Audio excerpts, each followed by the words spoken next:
Welcome to Sai Sophie kitchen. Today breakfast ரெசிபியும் lunch மெனுவும் பார்ப்போம் வாங்க. பிரேக்ஃபாஸ்ட்டு நைட்டு சப்பாத்திக்கு கிழங்கு மசால் பண்ணேங்க. அதில் வந்து நான் இன்னைக்கு காலையில் மசால் தோசை பண்ணிட்டேன். மசால் தோசை பண்ணி கூட வந்து கெட்டி தேங்காய் சட்னி அரைச்சிருக்கேன். லஞ்ச் இன்னும் ப்ரிப்பேர் பண்ணலை. குஸ்காவும் முட்டை குருமாவும் பண்ணலான்னு இருக்கேன். சூடாக பண்ணாதான் நல்லாயிருக்கும்.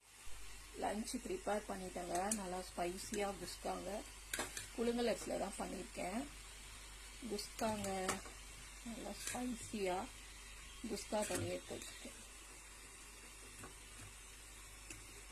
அப்புறமா முட்டை குழம்புங்க, முட்டை அடை குழம்பு ஃபுல் வீடியோ என் சேனலில் போட்டிருக்கேன். அதே மெத்தடில் முட்டை குழம்பு நல்லா டேஸ்ட்டாக இருக்கும். இது பிரியாணிக்கு எல்லாத்துக்கும் நல்லாயிருக்கும். அதே மெத்தடில் தான் பண்ணியிருக்கேன். கீரி விட்டு போட்டிருக்கேன் முட்டையை. அப்புறம் ஆனியன் ரைத்தாங்க. இவ்வளோதாங்க இன்னைக்கு என்னோட சிம்பிளான லஞ்சு பிரேக்ஃபாஸ்ட்டு. நாளைக்கு ஒரு சூப்பரான மெனுவில் நான் உங்களை